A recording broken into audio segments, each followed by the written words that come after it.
Welcome everyone to Life Unlearned. I am your host, Zenitra Perry, and I created this platform to explore the expectations that we had for life and then the things that we had to unlearn in order to create the life that we truly wanted. So I am excited to have Mr. Eddie Taylor here with us today. Good Oh, afternoon. How you feeling?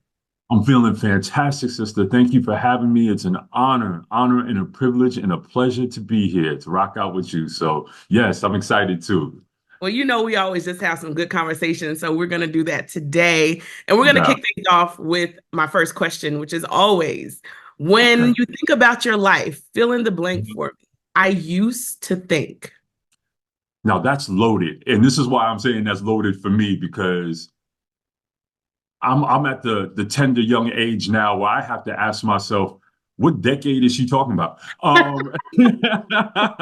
good Right. point. Uh, so I think that really so I guess I'll take it from young dude.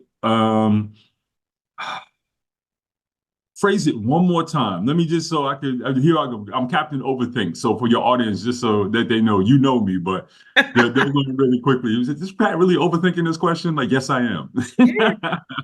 So when you're going to fill in the blank for me, Fill in when the I blank. when I think about my life, I Mhm. used to think, and we can start at any decade.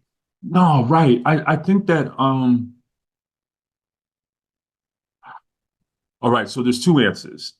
So the first answer is gonna be a little dramatic. Okay. My first answer is I didn't think I was gonna be here. My second answer, which I'm really leaning into, is I knew I was going to be a star. Mm. I like that. I like that. So let's talk about those are two very opposite ends of the spectrum, right? Right, The right. person who doesn't think they're going to be here isn't the same person that thinks they're going to be a star. So what were some of the things that influenced kind of both of those paths in terms of how you saw yourself? Well, the not being here, I think, stems from losing my father a month before I was born. Mm. Right. So I think what's part of unique about my journey, I always express that I sort of feel like I was born into the concept of death. Mm. Right. And then also, I have a very large family.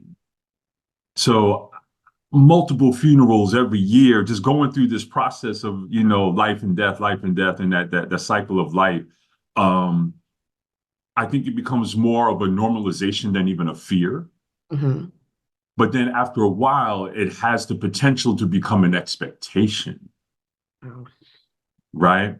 So I think for me, that's what that's about. Now, we're not going to get into the social dynamic and the poverty upbringing and all of those things associated with just living a dangerous life of poverty, Yeah. right? But just the psychological part of why would I think that, Yeah. right? Also, so losing my father a month before I was born, and then losing my mother to cancer at 52, 53. Mhm. Um, it's my journey.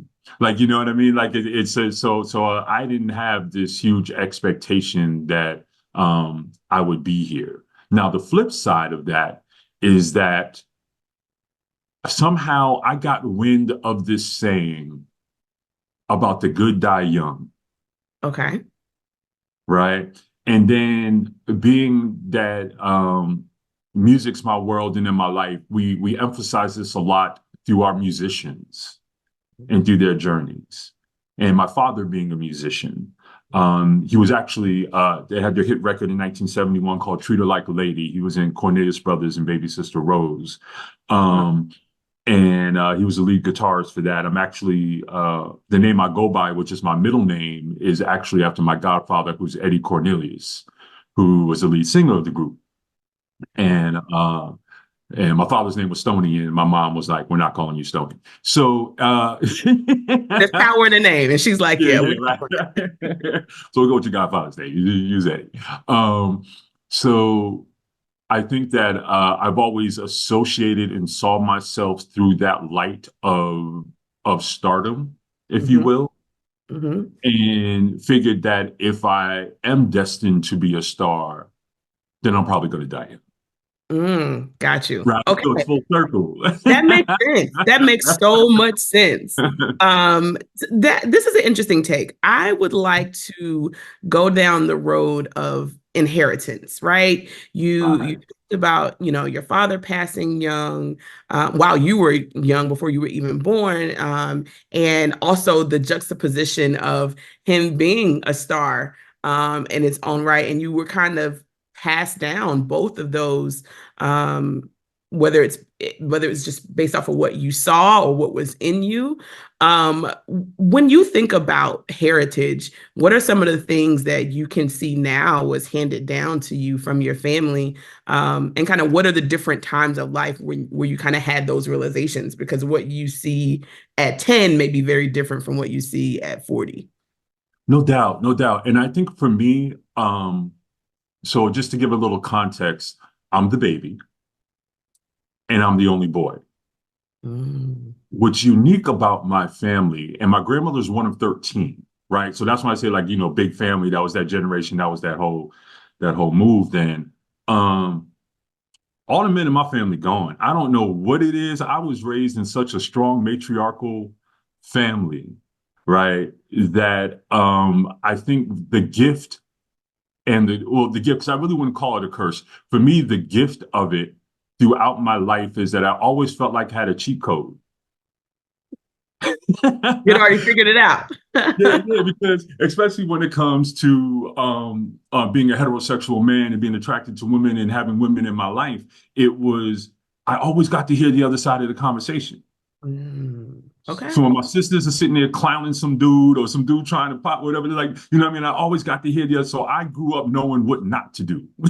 Right? Listen, that's part Right. of the key to life, right? Like not just Right. knowing what to Totally. do, but more importantly, what not to do. What not to do. And then I think I was just raised with this certain level of respect for women that was really different than a lot of my friends in the community that I grew up in. So the thought of misogyny was not an option for me. Like that's just something like this. We don't. I don't even know what you're talking about. B, like that's different to me. Um, so and that's dangerous, right? Right? Like, like I said, strong women. I think that was definitely unique to my upbringing and my heritage Mhm. associated with that. And now here's the wild part. I'm 100% b-boy. That's two So you different think worlds to about live in. right. So you think about the culture of hip hop and coming through hip hop from that standpoint. I was constantly conflicted Mm. with that from a heritage standpoint because I am proud to be a b-boy. I am a hip hop. Like, I think we talked about celebrating hip hop in its 50. You know what I mean? I'm 52. What Yeah. else am I? Right? Right. You know what I'm saying? Like literally, I was the first. This is it. It was gospel music and hip hop. Like that's what my house was. Mhm. So, and then growing up in New York and in that culture and being there in the Mecca and the start of it all, it's like I don't know any other way. So constantly being conflicted from a heritage standpoint of how do I stand proud as a b-boy and as